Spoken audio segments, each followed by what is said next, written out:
नमस्कार, शाम के 5 बजने को है। दंगल में आप सभी का स्वागत है। आपके साथ मैं हूं चित्रा त्रिपाठी। दंगल में बहस की शुरुआत हम करें उसके पहले बड़ी खबर के साथ हम शुरुआत करेंगे इस बुलेटिन की। आपको बता दें, पहलवानों के जो आरोप लगे हैं उस पर सांसद बृजभूषण की ओर से पहली बार अपनी सफाई दी गई है। रेसलर के आरोपों पर आज तक से बोले हैं बृजभूषण। उन्होंने कहा है कि दूध का दूध और पानी का पानी होगा। पुलिस जांच करे, भरोसा है कि सच सामने आएगा। कुश्ती संघ के अध्यक्ष हैं बृजभूषण शरण सिंह, जिनकी ओर से आज तक से बातचीत में कहा गया है मुझे न्यायपालिका पर पूरा भरोसा है और जांच में दूध का दूध और पानी का पानी हो जाएगा। न्यायपालिका पर अपना भरोसा जताते हुए बृजभूषण यहां पर नजर आ रहे हैं, लेकिन उनके ऊपर यौन शोषण जैसे गंभीर आरोप लगे हैं। उनकी ओर से कहा गया है पता चला एफआईआर हो सकती है कोर्ट पर, लेकिन मुझे पूरा भरोसा है। अपना आत्मविश्वास दिखाने की ये कोशिश कर रहे हैं। क्या कुछ कहा गया है बृजभूषण की ओर से इस पूरे मामले में अपनी सफाई पेश करते हुए आज तक से की है उन्होंने बातचीत। सुनिए कुश्ती संघ के अध्यक्ष को। जो एफआईआर हुई है उस होने वाली या होगी जो, उस पर आप क्या कहेंगे, क्या कहने वाले हैं? मैं न्यायपालिका के निर्णय से संतुष्ट हूँ। सर, जो वहाँ पे रेसलर्स हैं वो लगातार आपके खिलाफ प्रदर्शन कर रहे हैं। मैं न्यायपालिका के निर्णय से संतुष्ट हूँ, पुलिस के कार्यप्रणाली से संतुष्ट हूँ। इंतजार कीजिए। आपने ट्विटर पे भी जो एफआईआर हुई है उस होने वाली या होगी जो, उस पर आप क्या कहेंगे, क्या कहने वाले हैं? मैं न्यायपालिका के निर्णय से संतुष्ट हूँ। सर, जो वहाँ पे रेसलर्स हैं वो लगातार आपके खिलाफ प्रदर्शन कर रहे हैं। मैं न्यायपालिका के निर्णय से संतुष्ट हूँ, पुलिस के कार्यप्रणाली से संतुष्ट हूँ। इंतजार कीजिए। आपने ट्विटर पे भी अब बृजभूषण शरण सिंह का आगे क्या होगा इस पर लगातार हमारी नजर बनी रहेगी। फिलहाल न्यायपालिका पर वो भरोसा जताते हुए इस बातचीत में। और अब आगे बढ़ते हुए बात आपकी पसंदीदा कार्यक्रम दंगल की, जिसमें आज का दंगल चुनावी सियासत में फैलते जहर पर है। कर्नाटक में राजनीतिक दल और नेता वोट के लिए विष मंथन करते दिखाई दे रहे हैं। पहले कांग्रेस अध्यक्ष ने पीएम मोदी को जहरीला सांप कहा, तो अब बीजेपी के विधायक ने सोनिया गांधी को विष कन्या कह दिया। अब बीजेपी ने चुनाव आयोग से शिकायत करके मल्लिकार्जुन खड़गे पर कार्रवाई की मांग की है। इसी कर्नाटक में 4 साल पहले राहुल गांधी ने चोर वाला बयान दिया था, जिस पर उन्हें कानूनी सजा हो गई है। संसद सदस्यता तक चली गई। फिर इस बार भी चुनावी सियासत में नेताओं के बयानों का स्तर गिरता हुआ क्यों चला जा रहा है? हालांकि कर्नाटक के चुनाव में मुद्दे और भी हैं जिन पर चुनावी वार पलटवार जारी है। ऐसे ही रेवड़ी कल्चर वाले एक मुद्दे पर प्रधानमंत्री नरेंद्र मोदी ने कल टिप्पणी भी की थी, क्योंकि कांग्रेस ने कर्नाटक में सरकार बनाने पर मुफ्त बिजली, मुफ्त सफर, बेरोजगारी भत्ता जैसे 5 गारंटी पूरी करने का वायदा किया है। लेकिन चुनावी वादों और मुद्दों से अलग जब मतदान में सिर्फ 12 दिन बाकी हो, तब कर्नाटक की चुनावी बयानबाजी जहरीली होती हुई चली जा रही है। राजनीतिक दलों के शीर्ष नेताओं को लेकर गाली गलौज की भाषा का इस्तेमाल शुरू हो चुका है। अब तक दोनों तरफ से एक एक जहरीली बयानबाजी सामने आ चुकी है। इसलिए आज के दंगल में सबसे बड़ा सवाल यही है कि क्या चुनाव में गाली गलौज वाले बयानों पर रोक लगाने के लिए चुनाव आयोग को सख्त कदम उठाना चाहिए? क्या मुद्दों की किल्लत में नेता वोटर्स को लुभाने के लिए आक्रामक और आपत्तिजनक बयान दे रहे हैं? साथ ही एक बड़ा सवाल यह भी है कि क्या कर्नाटक में वोटिंग के दिन इस बार रेवड़ी कल्चर बनाम लोक कल्याण के बीच टक्कर होने वाली है? ऐसे तमाम मुद्दों पर, तमाम सवालों पर आज के दंगल में बड़ी चर्चा करेंगे, लेकिन उसके पहले यह रिपोर्ट देखिए।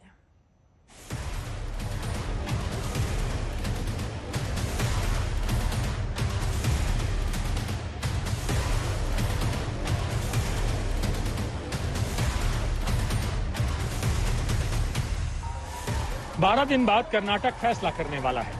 कांग्रेस और बीजेपी में कांटे की टक्कर जहरीली बयानबाजी तक पहुंच गई है। मुद्दों की लड़ाई में मुफ्तखोरी का दांव भी आजमाया जा रहा है। पूरी दुनिया हमारे नेता मोदी जी का स्वागत करती है, सम्मान करती है।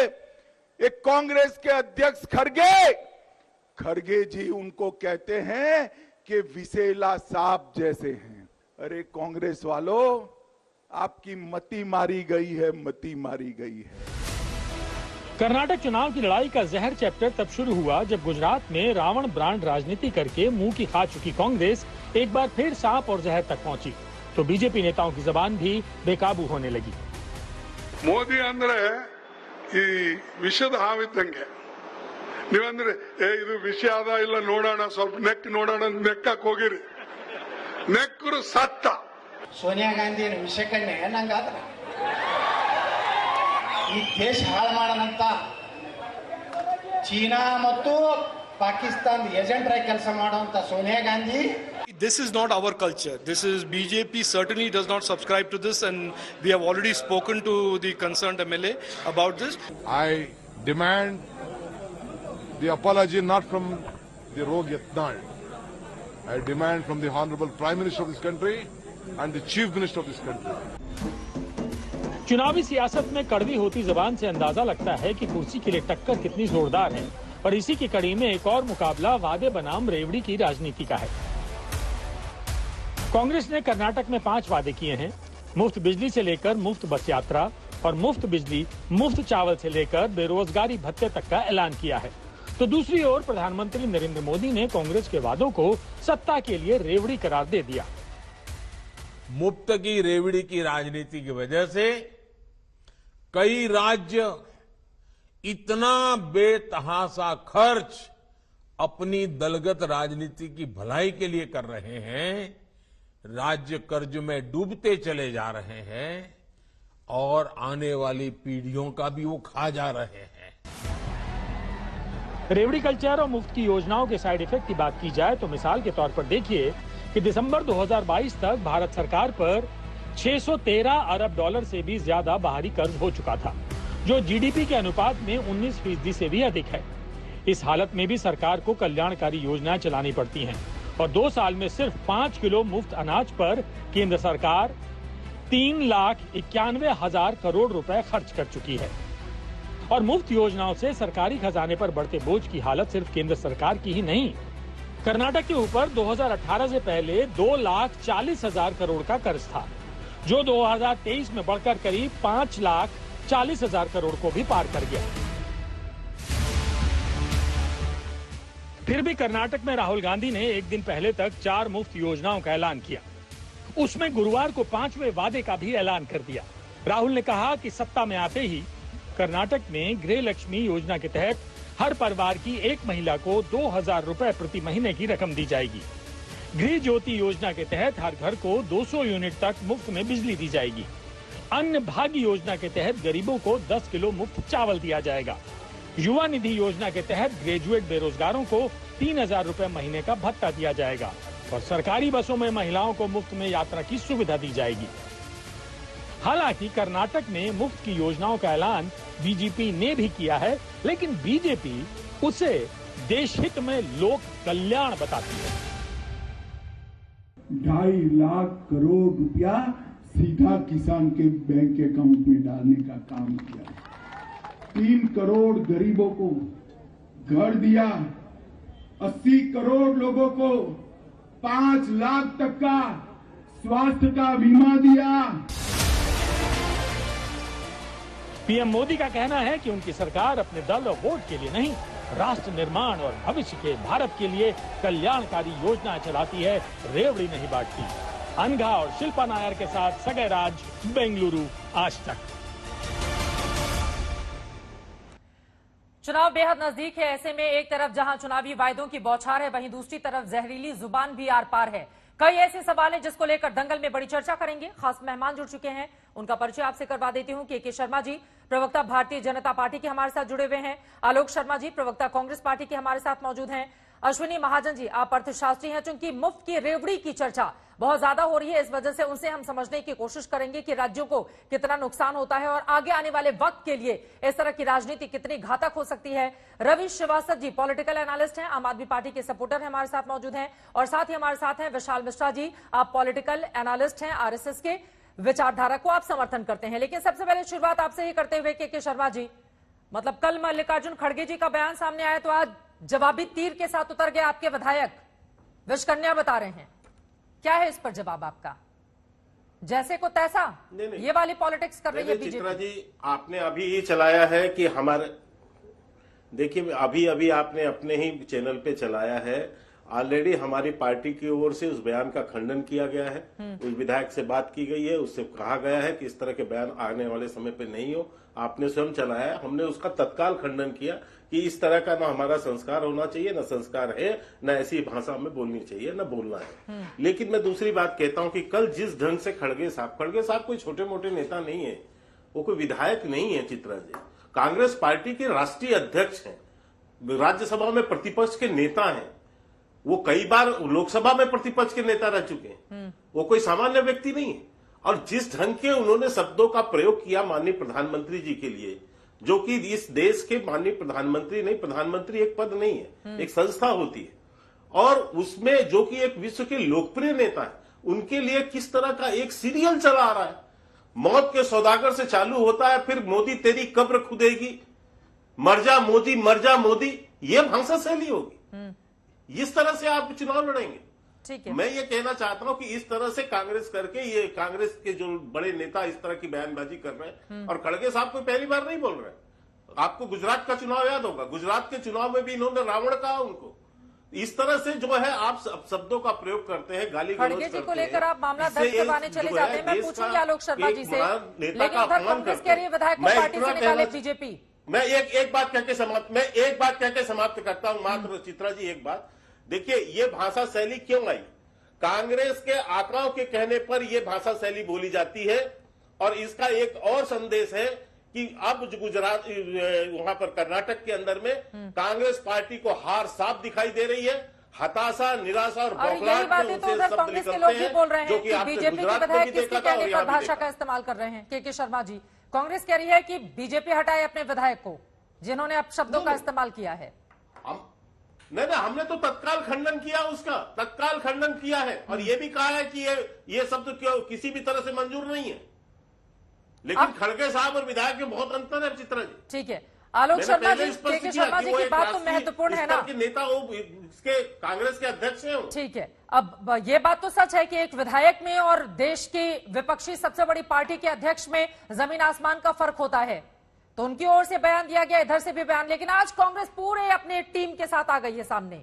तो वैसा ही खड़गे जी के लिए भी लागू होता है कि उनकी ओर से मोदी के लिए इस तरह के शब्दों का क्यों इस्तेमाल किया गया, और आदत क्यों पड़ गई है कांग्रेस पार्टी के नेताओं को हर चुनाव में इस तरह का बयान? शुरुआत तो आप लोगों ने ही किया आलोक जी।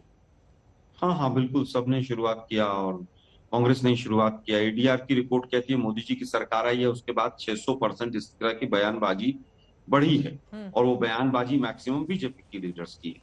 अब आते हैं संस्कार शब्द इस्तेमाल किया के शर्मा जी ने। शुरू का रिपोर्ट है भैया, एडीआर की रिपोर्ट है, मैं नाम ले रहा हूँ।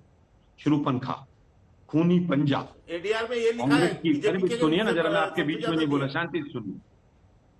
खूनी पंजा नहीं, आप ऐसा झूठ कल भी बोल चुके हैं और फंस चुके हैं इस तरह के। के शर्मा जी, उनकी बात हो जाए उसके बाद आप जवाब दे दीजिएगा। ठीक है, एक बार उनकी बात हो जाए उसके बाद मैं आऊंगी आपके पास, एक बार उनकी बात हो जाए। शुरूपंखा, खूनी पंजा, कांग्रेस की विधवा, 50 करोड़ की गर्लफ्रेंड, शमशान कब्रिस्तान, 80-20, रामजादे हरामजादे, कपड़ों से पहचान लेते हैं। और तो और कांग्रेस अगर कर्नाटक में नहीं आई तो यहां दंगे हो जाएंगे। मतलब ये सब तो संस्कार की भाषा है, और ये तो हमारे बीजेपी के बहुत छोटे मोटे लीडर ने बोली है शब्दावली। क्या इनका भी कभी खंडन हुआ है? क्या कांग्रेस की विधवा और खूनी पंजे का भी कभी खंडन हुआ है? शायद कभी नहीं हुआ है, क्योंकि वो मोदी जी ने कहे, और वो तो विश्व गुरु हैं। मुझे लगता है कि मैं लौटी हूँ आपके पास। कांग्रेस पार्टी की ओर से भी शिकायत की गई है। अभिषेक मनु सिंघवी आप ही के नेता इस वक्त कुछ बोल रहे हैं, उनको सुनते हैं, उसके बाद चर्चा में आगे बढ़ेंगे। Partisan, communal and false statements coming from the very top of the BJP leadership, in particular the Home Minister Mr. Amit Shah, in particular the UP Chief Minister. There cannot be a higher level than this. They have first and foremost clearly made statements suggesting that the Congress will do this or that if it comes to power, including release of members of banned organizations. So false it is, it has got no basis, but it is done for cheap electoral gain. They have made statements clearly directed against minority communities. There is clearly a self-fulfilling prophecy, as if communal issues can be raised in this manner. We have said that the higher the post, the greater the responsibility, the more the direct policing of the Election Commission. We have quoted Supreme Court judgments which say so. We have quoted the well-known Model Code of Conduct, and most importantly pointed out that a level playing field cannot be maintained for democracy, for free and fair elections, unless the Election Commission acts directly. Congress party के नेता अभिषेक मनु सिंघवी को आप सुन रहे थे। उनकी ओर से मांग की गई है इलेक्शन कमीशन से कि गृह मंत्री अमित शाह के चुनाव प्रचार पर कर्नाटक में रोक लगाई जाए। उन्होंने कांग्रेस के संदर्भ में दंगे वाला बयान दिया था, जिसको लेकर शिकायत करने के लिए पूरी टीम कांग्रेस पार्टी की पहुंची हुई थी। इस पर के शर्मा जी आपकी एक टिप्पणी हो जाए। आलोक जी उसके बाद फौरन आप बोलिएगा, क्योंकि आप ही के नेताओं की ओर से आरोप लगाए गए हैं। अब सीधे चुनाव आयोग का दरवाजा खटखटाते हुए कांग्रेस ने कह दिया है कि चुनाव प्रचार रोका जाए गृह मंत्री का। देखिए चित्रा जी, चुनाव आयोग पे हमें पूरा भरोसा है। लोकतंत्र में सबको अधिकार है, कोई भी जाकर अपनी शिकायत दर्ज कर सकता है, चुनाव आयोग निर्णय करेगा। हम इस तरह चुनाव आयोग पे प्रश्न नहीं उठाते कि चुनाव आयोग जो है वो इनका एजेंट है। ऐसी भाषा हम नहीं बोला करते, कांग्रेस की भाषा होती है। आज उसी चुनाव आयोग के दरवाजे पे खड़े हैं ना ये, और क्यों नहीं। और इनको समझना चाहिए कि इससे सबक ले कि चुनाव आयोग का सम्मान करना सीख जाए लोग। ईवीएम पे प्रश्न उठाना बंद करें, चुनाव आयोग के प्रति उस पर प्रश्न उठाना बंद करें। दूसरी बात, जहां ये तो वो पार्टी है चित्रा जी, जब इनका शासनकाल था सिद्धारमैया का, आप सोचिए इन्होंने पीएफआई के कितने लोगों को छोड़ा, उनके ऊपर से केस वापस लिए। जो दंगा में थे तो तमाम तरह के आरोपों में ग्रसित थे, सैकड़ों लोगों के जो है वहां पर इन्होंने वापस लिया है केस, और उनसे समझौता किया इन्होंने चुनाव के समय। तो ये पार्टी जो है कांग्रेस पार्टी आज हमें बता रही है, ये तो इनके समय में आप देखिए वहां कितने कत्लेआम हुए थे, किस तरह की हिंसा हुई थी। तो ये तो इस प्रकृति के लोग हैं, और इनकी प्रकृति सबको पता है देश में। ठीक है आलोक शर्मा, जिनकी बातों पर जवाब दीजिए। और पहले भी आपको बीच में रोकना पड़ गया था, हम जवाब दे देंगे। ठीक है सर, और पहले भी आपको रोकना पड़ गया था। अब तो जहरीली जुबान हर तरफ से इस्तेमाल की जा रही है ना आलोक शर्मा जी। इसमें तो प्रतिस्पर्धा चल रही है कि कौन किससे कितना आगे निकल जाता है बयानबाजी में। देखिए, मैंने इतने सारे शब्दावली का इस्तेमाल किया, ये सारे या तो मोदी जी के हैं या कांग्रेस के, बीजेपी के सीनियर लीडर्स के हैं। कांग्रेस के तो है नहीं। तो किसने क्या कहा वो पूरे देश के सामने। देश के प्रधानमंत्री ने जिस तरह की भाषाओं का इस्तेमाल किया है, और पूर्व प्रधानमंत्री को जिस तरह से पाकिस्तान और चीन का एजेंट बताया था, याद होगा 2017 में गुजरात के चुनाव में पूर्व सेना अध्यक्ष को भी देश के प्रधानमंत्री ने जितना जहर उगला है अपने इलेक्टोरल फायदे के लिए, शायद देश के इतिहास में कभी नहीं हुआ है और कभी भविष्य में भी नहीं होगा। अब बात आती है कि किसकी शब्दावली कैसी। अभी भी के शर्मा भाई मेरे बड़े भाई हैं, वो देखिए क्या क्या इस्तेमाल कर रहे हैं, सारे शब्द उनके देखिए। अभी भी वो पूरी तरह से वही शब्दावली इस्तेमाल कर रहे हैं जो बीजेपी के लोग अक्सर किया करते हैं। अब बात आती है इलेक्शन कमीशन की। इन्होंने कहा इलेक्शन कमीशन पर जिस दिन बीजेपी के नेताओं के होटलों में ईवीएम मिलनी बंद हो जाएंगी, जिस दिन उनकी गाड़ियों में ईवीएम घूमती पकड़ी जाएंगी, नहीं पकड़ी जाएंगी, जिस दिन इलेक्शन कमीशन के सारे केस कोर्ट में खत्म हो जाएंगे। अभी तो इलेक्शन कमीशन की पिटीशन सुप्रीम कोर्ट पर, सुप्रीम कोर्ट में अभी गई है पिछले हफ्ते। तो सब न्यायालय वाले सब बंद कर देना चाहिए। इलेक्शन कमीशन की फोटो लगाए, ईवीएम से आप छत्तीसगढ़ जीतते हैं, उसी ईवीएम से राजस्थान, उसी ईवीएम से आप 6 महीने पहले हिमाचल प्रदेश जीतते हैं। चित्रा जी, मैं आपको एक टॉपिक दूंगा। अभी एक PIL फाइल हुई है सुप्रीम कोर्ट में पिछले हफ्ते, एक ट्रक भर के मटेरियल दिया उन्होंने। मैं कहूंगा कि आप लोग एक शो करें उसके ऊपर के क्या क्या सबूत हैं। दिलचस्प है आलोक शर्मा जी, जब आते हैं तो आप एक शो के लिए टॉपिक ऑन एयर दर्शकों के सामने लाइव जरूर बताते हैं कि कांग्रेस पार्टी इस मुद्दे पर डिबेट करना चाहती है। चलिए बाकी मेहमानों को, ये नहीं कह रहे हैं हम, और हम चाहते भी हैं कि डिबेट हो। क्या दिक्कत है उसमें? डिबेट नहीं होनी चाहिए सर। तो उसी हिमाचल प्रदेश में जब आप जीतते हैं तो ईवीएम अच्छा हो जाता है, अगर दूसरे राज्यों में आप हार जाते हैं। सर आप ऐसे लाइव डिबेट में आलोक शर्मा जी किसी जर्नलिस्ट को ये तो नहीं बोलेंगे कि आप इस टॉपिक पर डिबेट कीजिए। ठीक है, अब दूसरे मेहमानों पर चले जाते हैं जल्दी से। हाँ बोलिए सर। मैं केवल ये कहना चाहूंगा, चित्रा जी, पुलवामा पे डिबेट नहीं होनी चाहिए, सतपाल मलिक पे डिबेट नहीं होनी चाहिए, क्योंकि सबूत नहीं थे। खिलाड़ी वहां पर 5 दिन से बैठे थे, सुप्रीम कोर्ट ने लताड़ लगाकर दिल्ली पुलिस से FIR के ऑर्डर कराए हैं, इस पे भी डिबेट नहीं होनी चाहिए। डिबेट इस पे होनी चाहिए कि कांग्रेस किस तरह से हारे, अतीक अहमद की वाइफ कहां पर है, उसको 10 दिन से पूरा मीडिया पकड़ रहा है, इस पर डिबेट होनी चाहिए। मुझे लगता है कि आप दर्शकों को यहाँ पर भटकाने का काम कर रहे हैं। आलोक शर्मा जी एक सेकेंड सर, मैंने ये तो नहीं कहा पुलवामा, सतपाल मलिक, कहां कहां का आप नाम गिना रहे हैं। कम से कम थोड़ा हमारे भी विवेक पर छोड़ दिया करिए आलोक शर्मा जी।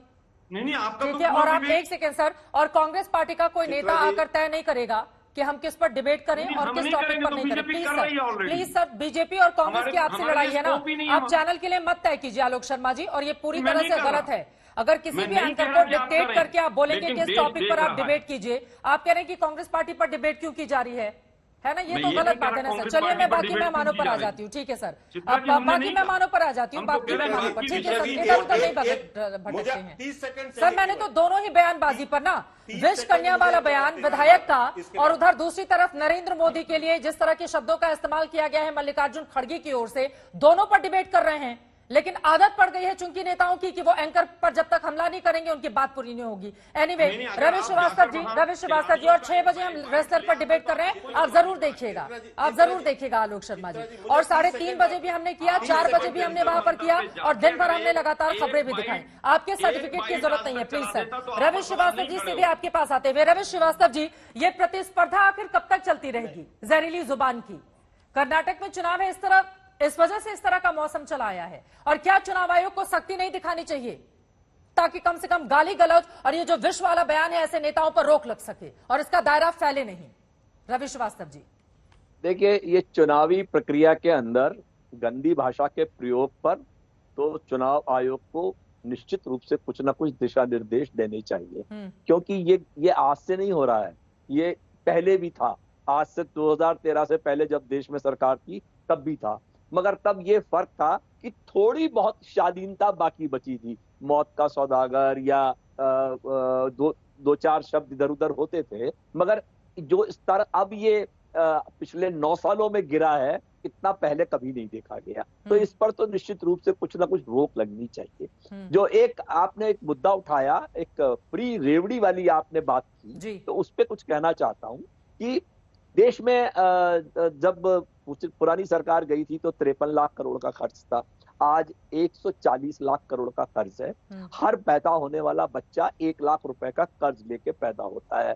80 करोड़ लोगों को 3 करोड़ 91 लाख रुपए से सब्सिडी दी जा रही है, लोगों को खाना मुहैया कराया जा रहा है। तो ये फ्री रेवड़ी की बात प्रधानमंत्री के मुंह से शोभा नहीं देती है।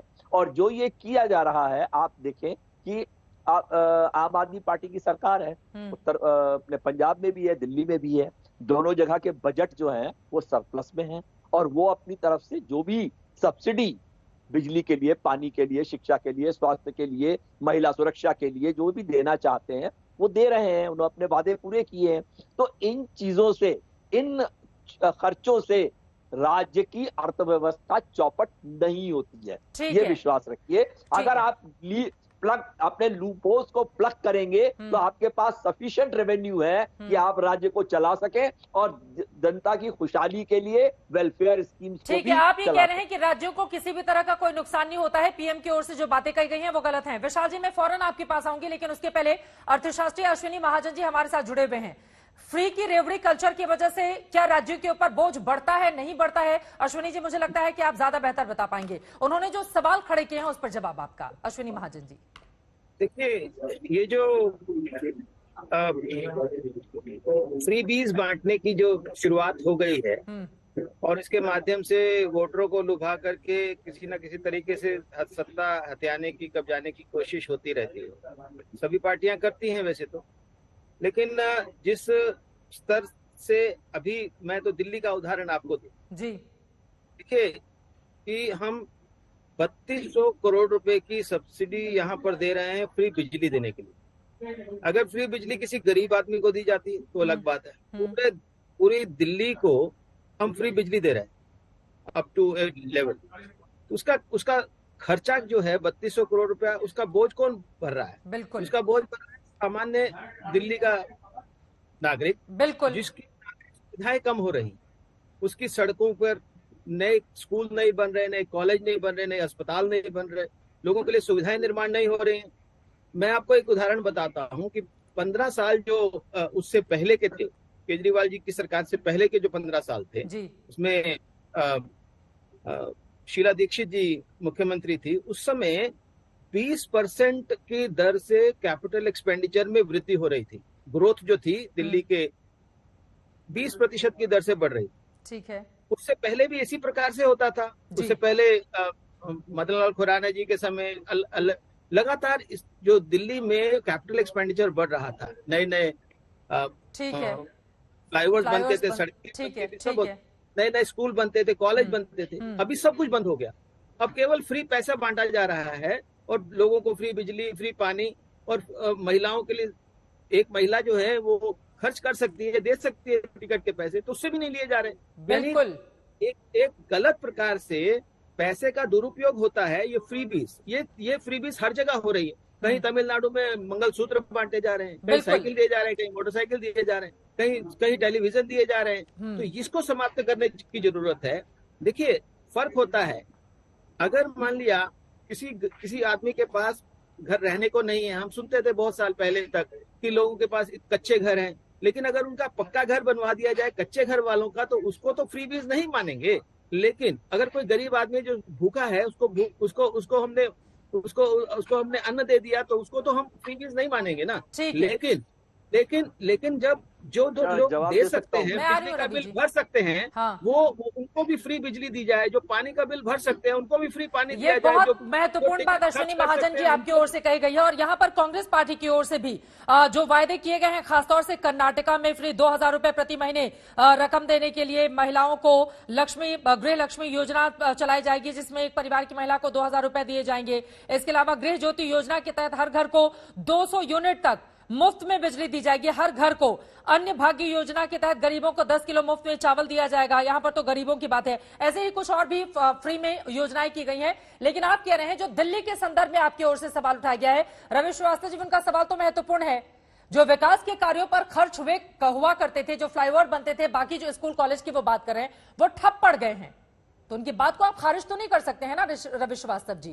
और जो लोग दे पाने में सक्षम हैं, आप उनसे भी नहीं लेंगे, तो फिर वो तो देश का, राज्य का एक हिस्से का नुकसान हुआ ना रवि जी। मैं अर्थशास्त्री महोदय की इस बात से सहमत नहीं हूँ। दिल्ली में जो विकास कार्य हो रहे हैं वो बराबर चल रहे हैं। आपने देखे होंगे नए फ्लाईओवर्स बने हैं, नई लेक्स जो है वो डीपन करके नई वाटर बॉडीज बनाई गई हैं। जो फॉरेस्टेशन का एरिया है वो पहले के मुकाबले बढ़ गया है। आपने देखा होगा वहाँ बहुत सारे मोहल्ला क्लिनिक बने हैं, अस्पताल बने हैं, स्कूलों की दशा सुधारी गई है। तो आप विकास को अगर एक ही चीज से जोड़ना चाहते हैं कि ये वंदे भारत या फ्री फ्लाइट गांव में पहुंचा करके ही विकास होता है, तो वो विकास नहीं है। विकास जो एक आम आदमी पर विकास होता है, जो उसकी शिक्षा, स्वास्थ्य, उसके खर्चों पर जो विकास होता है, वो असली विकास है। जैसे योगा क्लासेस चल रही है, हैप्पीनेस क्लासेस चल रही है। एक रिवॉल्यूशन आया है जिसको कि देश ने नहीं, अंतरराष्ट्रीय स्तर पर भी देखा गया है। ठीक है सर, लौट आते हैं कर्नाटक पर। आपकी बातों से समझ में आ गया, आप कह रहे हैं कि दिल्ली एक मॉडल के तौर पर विकसित हुआ। विशाल मिश्रा जी, उनकी बातों से सहमत हैं क्या आप? और यहाँ पर जहरीली जुबान पर भी एक बार फिर से उस मुद्दे पर आते हैं, चूंकि चुनाव आयोग को संज्ञान लेकर अगर पहले ही इस तरह के बोल पर नियंत्रण नहीं लगाया गया, तो चुनाव आते आते न जाने किस किस मर्यादा को तार तार होते हुए हम चुनावों के दरमियान देखेंगे। क्या तुरंत संज्ञान लिया जाना चाहिए? विशाल मिश्रा जी, इस बात पर। देखिए चित्रा जी, मेरा सबसे बड़ा ऑब्जेक्शन है कि इस प्रकार के किसी भी प्रकार के शब्दों को किसी भी तरीके से स्वीकार नहीं किया जा सकता एक सभ्य समाज में, कोई भी दे। लेकिन सवाल ये उठता है कि यहाँ पर ये जो लिस्ट गिराई जा रही है कि ये कहा गया है, मैं पूछता हूँ इसकी शुरुआत कौन करता है? अभी जो कर्नाटक का चुनाव चल रहा है, आप मुझे बताइए कि क्या यहाँ पर भारतीय जनता पार्टी की तरफ से शुरुआत की गई है क्या? बार बार इस प्रकार के बयान देकर फ्री में अनाज आप बांट रहे हैं और उसका श्रेय भी लेते हैं, तो उधर वाले बोलेंगे नहीं कि आप करें तो लोक कल्याणकारी योजना, वो करें तो मुफ्त की रेवड़ी। देखिए, एक बहुत ही सिल्वर लाइन है। जो लोग राजनीति को सिर्फ और सिर्फ अपने सत्ता और भ्रष्टाचार का माध्यम बना लेते हैं, दलगत विकास का माध्यम बना लेते हैं, उनके लिए फ्री बाइस आसान है कहना। लेकिन आप हमको ये बताइए, फ्री बाइस का आप जो है ऐलान करके आप लोगों के स्वावलंबन को चोट पहुंचा रहे हैं कि नहीं पहुंचा रहे हैं? जिसको आवश्यकता है उसको पहुंचाया जाए। आप प्रधानमंत्री के 80 करोड़ लोगों को अनाज पहुंचाने की बात कर रहे हैं कि क्या वो फ्री बाइस में नहीं है? अरे मान्यवर, जन कल्याणकारी योजनाएं अलग होती हैं। पीएम आवास योजना का कंसेप्ट अलग है। जिसके पास घर नहीं है उसको घर दिया जाएगा। मैं जन योजनाओं की बात कर रहा हूँ। मैंने जिसके घर में सिलेंडर नहीं है उसको सिलेंडर दिया जाएगा। नहीं, आप सुनिए ना, आयुष्मान भारत का कंसेप्ट, ये जन कल्याणकारी योजनाएं हैं। ये वोट पाने के उद्देश्य से इनकी घोषणा नहीं की जाती है। ये जो घोषणाएं चुनाव में होती हैं, ये जो गृह लक्ष्मी की योजना की है, ये जो गृह ज्योति की बात जो है की जा रही है, जिसको आवश्यकता हो आप उसको दीजिए। लेकिन इस प्रकार से एक कॉमन घोषणा करके वोट की राजनीति करने के लिए हमें वोट मिल जाएगा, इससे आप राज्य का खर्च बढ़ाएंगे नहीं बढ़ाएंगे राज्य के ऊपर कर्ज, और तब जब वित्तीय संकट आएगा तब आप केंद्र सरकार की तरफ गुहार लगाएंगे, फिर कहेंगे केंद्र सरकार हमको पैसे नहीं दे रही है, फिर आप लोगों की सैलरी रोकेंगे, फिर आप लोगों की पेंशन रोकेंगे, आप डेवलपमेंट काम करेंगे कैसे? अभी अर्थशास्त्री महोदय ने बिल्कुल ठीक सवाल किया, दिल्ली में आपने कितने स्कूल खोले बताइए आप। ठीक है, दिल्ली पर नहीं है डिबेट, अभी दिल्ली पर नहीं है डिबेट, अभी जरा कर्नाटक पर ही रहते हैं, कर्नाटक पर ही रहते हैं। ठीक है सर, विशाल जी जल्दी से थोड़ी जहरीली जुबान पर भी दोनों ही तरफ से चल पड़ी है ना प्रतिस्पर्धा। विशाल जी जरा उस पर भी बोल लीजिए, दोनों ही तरफ से चल पड़ी है ना प्रतिस्पर्धा। न्यू इंडिया की बात करती है भारतीय जनता पार्टी, विकसित भारत की बात करती है, विकास की बात करती है, और यहाँ फ्री वाइस की बात की जाती है, केवल और केवल वोट की राजनीति। आलोक शर्मा जी, आलोक जी उसके बाद के शर्मा जी आपके पास आऊंगी। आलोक शर्मा जी, देखिए बहुत इंपॉर्टेंट विषय चित्रा जी आज आपने लिया है। 15-15 लाख जब बंट रहे थे तब भी वो फ्री भी नहीं था, एक बाटला अभी गुजरात के चुनाव में फ्री में मिल रहा था तब फ्री भी नहीं था। बोलेंगे समझ में नहीं आएगा। ठीक है विशाल जी, पर आलोक जी की बात हो जाए। 80 करोड़ लोगों को अनाज बट रहा है, वो फ्री भी नहीं है। 6,000 रुपए किसान को मिलेंगे, वो भी फ्री भी नहीं है। अरे भाई, फ्री बी की डेफिनेशन तो सुप्रीम कोर्ट तय कर रहा है। इस सरकार तो इतनी निकम्मी सरकार है, ये तो पकौड़े तलने को रोजगार कहती है, लेकिन फ्री बी की परिभाषा सुप्रीम कोर्ट तय करेगा, सरकार के अंदर हिम्मत नहीं। अब आते हैं, देश पर 5 गुना कर्जा हो गया। हरियाणा का एग्जाम्पल लें तो 7 गुना कर्जा हो गया जब से बीजेपी आई है, और गुजरात में जब से मोदी जी गए सीएम बन के 40 गुना कर्जा हो गया। 15 लाख करोड़ का कर्जा माफ हुआ और 5 लाख करोड़ के टैक्स छोड़ दिए। केवल 2018 के बाद 6 लाख करोड़ के गबन करके लोग भाग गए। ये भी दूसरी पार्टियों ने किया था क्या? सुप्रीम कोर्ट तय नहीं कर पा रहा है। बात यह बात विकास की, कितना विकास हो गया? 6.5 करोड़ लोग वापस बिलो पॉवर्टी लाइन चले गए। 89% बच्चे मॉल न्यूट्रिशन से पैदा हो रहे हैं। 84% लोगों की आमदनी घट गई। 93% लोगों ने अपने खर्चे कम कर लिए, लेकिन विकास बहुत हो रहा है। मैं समझता हूं कि देश को जितना गुमराह इन लोगों को करना था वो कर लिया। 15-15 लाख सबकी उसमें बैंक अकाउंट में आ जाएंगे, वो तो फ्री भी नहीं था, वो तो कल्याणकारी योजना थी। एक होली पर सिलेंडर मिलेगा, एक दिवाली पर मिलेगा। ये अभी 2 साल पहले यूपी चुनाव में अमित शाह जी नारे लगा के बता के आए थे। अभी गुजरात के चुनाव में स्कूटी मिल रही थी सारे बच्चों को। अरे भाई, आप लोग खुद जो कहते हैं उससे पलट जाते हैं। लेकिन अब समझ गया है देश कि जो चीज मोदी जी कह रहे हैं, समझ लीजिए कि उसका उल्टा होगा। आपने गुजरात का एग्जाम्पल दिया तो गुजरात में तो असर कर गया ना आलोक शर्मा जी? देखिए, मैं अब आप टॉपिक को घुमाएंगी। नहीं, घुमा मैं कह रहा हूँ वहां पर क्या स्कूटी फ्री भी था कि नहीं था? नहीं, आप ये पूछिए ना कि भाई वहां फ्री भी था कि नहीं। बोलिए के शर्मा जी, वहां पे मुफ्त की रेवड़ी थी कि नहीं थी? लड़कियों को स्कूटी बांटने का जो वादा आप लोगों की ओर से किया गया सिलेंडर फ्री सिलेंडर, हाँ ठीक है। मैं बिल्कुल जवाब दूंगा, मैं बिल्कुल जवाब दूंगा। बस चित्रा जी मुझे टाइम दीजिएगा, क्योंकि 2-3 पार्टियां मेरे अगेंस्ट बोल रही हैं, तो थोड़ा टाइम बोलिए। सबसे पहले तो मैं इनको बता दूं, आलोक जी को मैं पूरी लिस्ट सुना सकता हूं, आप लोग के चैनल पे भी चलाया है। कम से कम 100 गालियां केवल और केवल माननीय प्रधानमंत्री जी को। मेरे पास 500 गालियों की लिस्ट है। उनको नाली का कीड़ा, हिटलर, नीच व्यक्ति, मरने के तरीके, मतलब मैं आपको बता नहीं सकता कि लगभग 100 गालियां जो है आज पूरे हो रहे हैं। ये कांग्रेस पार्टी जो है निरंतर 2007 से कर रही है। और आज भी देखा आपने किस तरह से गुजरात में भी गाली की शुरुआत इन्होंने की, और ये आंध्रा कर्नाटका में भी किस ढंग से की। तो ये इनका स्वरूप है, इनका तरीका है। और इनके, और मैं एक बात को, आलोक जी जब आप बोल रहे थे उन्होंने बिल्कुल भी आपको नहीं टोका था। एक बार उनकी बात हो जाए, के शर्मा जी की बात हो जाए। ये 100 की लिस्ट देने में केवल ठीक है, आप बाद में लिस्ट दे दीजिएगा, उनकी बात तो हो जाए। मैं चित्रा जी ये भी कहना चाहता हूँ प्लीज। हाँ बोले के शर्मा। चित्रा जी, मैं आपको यह भी कहना चाहता हूं कि आपके ही चैनल में गुलाम नबी साहब का इंटरव्यू चला, तमाम चैनलों में चला है।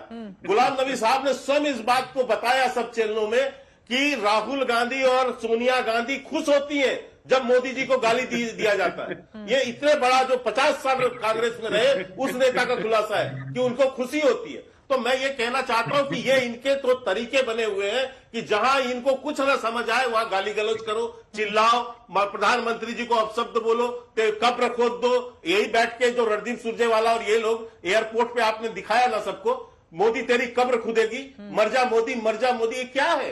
ये यही सब आप कर रहे हैं। तो खैर देश की जनता इसका माकूल जवाब जनता के एग्जाम्पल सेट कर एक रवि जी अभी कह रहे थे, विधायक वो अगर इस बता तरह रहे की थे बोली बोलते हैं तो उनके खिलाफ एक्शन लेकर एग्जाम्पल सेट कर दीजिए, ताकि फिर बिल्कुल हमने हर जगह खंडन किया, हमने हर बार खंडन किया है इस सब चीजों का। तो वो भी तो बोल रहे हैं, खड़गे जी की ओर से भी कहा गया है कि अभी किसी रवि की जी एक भावना यहाँ आहत पर हुई है तो मैं माफी चाहता हूं, रवि जी एक चर्चा उन्होंने कर भी कहा है। सर मैं ये कह रहा हूँ गुलाम मैं नबी आजाद बोले रवि जी जो अभी आम आदमी पार्टी की बात कर रहे थे, सबूत चाहिए हमें। चित्रा जी इनको ठीक है चित्रा जी मुझे जवाब देने बोलिए चित्रा जी मुझे जवाब देने दीजिए, मुझे जवाब देने दीजिए। अभी रवि जी कह रहे थे कि यहाँ पर दिल्ली में और पंजाब में हमारे पास सरप्लस बजट है। आपको मैं आपकी ही आज तक का ही रिपोर्ट दिखा रहा हूं। इस रिपोर्ट के अंदर आपके यहां से लिखा गया है, आपके की रिपोर्टिंग है, सीएजी की रिपोर्ट के अनुसार 2019-20 आज तो और बढ़ गया है, ये 34,767 करोड़ रुपए के कर्जे पर है दिल्ली सरकार। इतना कर्जा इसके ऊपर केवल एक जो कि पूर्ण राज्य का दर्जा नहीं है। इवन ये पंजाब का मैं बता रहा हूँ, अब बीच में मत बोलिए सर, मैंने नहीं बोला था, प्लीज मत बोलिए बीच में। जिस पंजाब की ये बात कर रहे आ हैं, जाऊंगी आपके पास, एक एक करके बात करते हैं ना, एक एक करके प्लीज सर, एक एक करके उनकी बात हो जाए, रवि श्रीवास्तव जी उनकी बात हो जाए। फिर भी अगर आप ये कह रहे हैं कैरी फॉरवर्ड है, फिर भी तो स्थिति इसके मतलब साफ है ना, दिल्ली कर्ज में है, इससे तो इनकार नहीं कर सकते हैं आप। फिर इससे कैसे इनकार करेंगे? तो पहले तो कर्जा भरिए, उसके बाद फिर मुफ्त की रेवड़ी बांटिए। प्लीज श्रीवास्तव जी उनकी बात हो जाए, उसके बाद आप बोलिएगा। के शर्मा जी जल्दी से अपनी बात पूरी करें। चित्रा जी, हाँ चित्रा जी, 15 ये कितने वर्षों से यहाँ पर दिल्ली में सरकार में है, ये तो सबको पता है। दूसरी बात, पंजाब की हालत में आपको बताता हूँ, ये गा रहे थे 53% कर्जा में जाता है, यानी पंजाब की सरकार यदि 100 रुपए कमाती है तो 53 रुपया उसका कर्जा है। और आज वहां ये मुफ्त की रेवड़ियां बांट रहे हैं कि ये चिल्लाते फिरे कि हम फ्री में पैसा देंगे, ये देंगे, वो देंगे। आज 53 रुपया और वहां पर दवाइयों के लिए पैसा में आप दिखा दीजिए, ताकि यहाँ पर कोई शेयर नहीं लेने पाए। किसके राज्यों के ऊपर कम कर्ज है, किसके राज्यों पर ज्यादा है, जरा दिखाइए राज्यों पर कर्ज फुल फ्रेम में। और कल्याण बनाम रेवड़ी वो भी हम दिखा रहे हैं कि फुल फ्रेम में आप दिखाइए वो आंकड़ा जो अभी चल रहा था टीवी स्क्रीन पर। हम दिखाएंगे कि कैसे पंजाब उसमें सबसे ज्यादा ऊपर है और उसमें बाकी बीजेपी शासित राज्य भी है, राजस्थान भी है, कांग्रेस शासित राज्य भी है। तो कोई यहाँ पर बच नहीं सकता है। के शर्मा जी ये देखिए यहाँ पर दिखा रहे हैं राज्यों पर कर्ज का क्या हाल है। ठीक है सर, पहले नंबर पर पंजाब है, उसके बाद आ जाता है पश्चिम बंगाल, फिर राजस्थान है। ऊपर के टॉप 3 तो बीजेपी शासित नहीं है, रवि जी और आलोक शर्मा जी। उसके बाद चौथे नंबर पर उत्तर प्रदेश है, फिर बिहार आ जाता है, आंध्र प्रदेश, केरला, झारखंड, हरियाणा, उत्तराखंड। नीचे के 2 राज्य और बीच में उत्तर प्रदेश के अलावा तो बाकी गैर बीजेपी शासित राज्य हैं। तो ये स्थिति क्या है राज्यों पर कर्ज की, वो टीवी स्क्रीन पर सामने है और इसके लिए किसी की सर्टिफिकेट की जरूरत नहीं है। इसमें जल्दी से के शर्मा जी अपनी बात को पूरी कीजिए, उसके बाद आलोक जी आप जवाब दीजिएगा। जहां तक इन्होंने स्कूटी की बात की थी, ये तो आपने आंकड़ा दिखाया, मैं यही आंकड़ा पढ़ने वाला था। लेकिन मैं आपको बताऊं हमने क्या घोषणा की, जो मेधावी छात्रा हैं, जो मेधावी छात्रा कॉलेज जाएंगी, उनके लिए हम स्कूटी देंगे प्रोत्साहन के रूप में। मैं पूछता हूं चित्रा जी, हमने 10 करोड़ से ज्यादा शौचालय बनाए, गरीबों के लिए बनाए, गरीबों के घर के लिए दिए। हमने 9 करोड़ से ज्यादा मुफ्त कनेक्शन दिए, गरीबों को दिया। हम तो गरीब के लिए जन कल्याणकारी योजना चलाते, हम रेवड़ियां नहीं बांटते। यही तो माननीय प्रधानमंत्री जी ने कहा आलोक जी कि हम यदि नल से जल यदि पहुंचे, नल के माध्यम से जल पहुंचा रहे हैं तो गरीबों के घर पहुंचा और रहे हैं। आलोक जी जो आंकड़ा हम दिखा रहे हैं आप देखिए, उसमें राजस्थान भी है तीसरे नंबर पर, उत्तर प्रदेश से ज्यादा ऊपर है वो। उसके बाद आती है यूपी की बारी, नंबर 1 पंजाब, दूसरे नंबर पर बंगाल, फिर राजस्थान, फिर यूपी, उसके बाद बिहार आपके समर्थन वाला, फिर आंध्र प्रदेश आ जाता है जगन रेड्डी का। तो इस तरह से अगर पूरी लिस्ट को हम देखेंगे तो फिर बीजेपी तो यहाँ पर कम नजर आती है ना आलोक शर्मा जी। हाँ, बीजेपी है ही नहीं है जी। बीजेपी ने तो बड़ा कमाल कर रखा है, कमाल कर रहे हैं आप। बीजेपी का नाम भी नहीं लेना चाहिए। 4 गुना देश के ऊपर कर्जा बढ़ा दिया और बीजेपी है ही नहीं वहां। राजस्थान की तुलना अगर आप हरियाणा से करेंगे, अरे राज्यों के कर्जे उत्तर से प्रदेश, बिहार, बंगाल, राजस्थान, राज्यों के कर्जे से देश का मध्य प्रदेश, ये बीमारू राज्य कहे जाते थे। और इकोनॉमी में चाहे हमारी सरकार रही, चाहे कहीं किसी और की रही, ये चारों राज्य आगे आए। पहली चीज। दूसरी चीज, हरियाणा 2014 में जब इनकी सरकार आई उसके बाद 7 गुना कर्जा बढ़ा है। हरियाणा नंबर 1 था मैक्सिमम चीजों में, अब सबसे ज्यादा फिसड्डी है। हाँ या ना? कहा कर्जा हरियाणा गुजरात के ऊपर 40 गुना कर्जा बढ़ा के नहीं, जी कहाँ हाँ या हरियाणा ना? का कर्जा कहाँ से ले आए? अब वापस आता हूँ, अरे भाई मैं बता रहा हूँ, आप चेक कर लेना उसको। 37 से 200 कुछ करोड़ हो गया है। कर्ज वाला आंकड़ा तो हम दिखा रहे हैं आलोक शर्मा जी, कर्ज वाला अपना आंकड़ा मत दिखाइए, आज तक दिखा रहा है कर्ज वाला आंकड़ा जी। अब जल्दी से वापस आइए, वापस आइए आलोक। वापस आ रहा हूँ। मैंने कहा प्रीबी मोदी ने 15 लाख बांटे, वो नहीं। एक होली पे सिलेंडर मिलेगा, सबको मिलेगा, वो नहीं। स्मृति ईरानी जी अमेठी में 13 रुपए किलो चीनी बांट रही थी सबके लिए, वो प्रीबी नहीं थी। मुझे लगता है कि सरकार को अपने गिरेबान में झांकना चाहिए। पूरे देश को कर्ज के नीचे डुबो दिया। किसी डिपार्टमेंट को उठा लीजिए, नेशनल हाईवे अथॉरिटी का कर्जा 11 गुना बढ़ गया है जब से मोदी जी आए हैं, और 50-50 साल के लिए मैक्सिमम हाईवे का रिपोर्ट पढ़ते हैं चित्रा जी, एनएचआई का बता रहा हूँ, की रिपोर्ट पर एनएचआई का ऑन रिकॉर्ड बोल रहा हूँ, चेक कर लेना। रिपोर्ट नहीं होती है, मैं बता रहा हूँ, सुनिए ना भाई, सुनते नहीं आप। कल भी तो आपका झूठ पकड़ा था एनएचआई में, कल झूठ का, सुनो ना यार, लगातार झूठ बोलते हो। ये अंतहीन सिलसिला है, न जाने कब तक चलता रहेगा। पॉलिटिक्स भी होती है, सबके बीच सबसे बड़ा सवाल ये है, राज्य अगर कर्ज में डूबे रहेंगे तो फिर राज्य अपने आप को आगे बढ़ाने में कैसे कामयाब होंगे। यकीनन इस मुद्दे पर चर्चा होनी चाहिए, लेकिन सच्चाई ये भी है कि कर्नाटक को अगर हम देखें, जहां पर चुनाव होने जा रहे हैं 12 दिनों के बाद, आपको बताते चले पिछले 5 सालों में कर्जा वहां पर दोगुना हो गया है।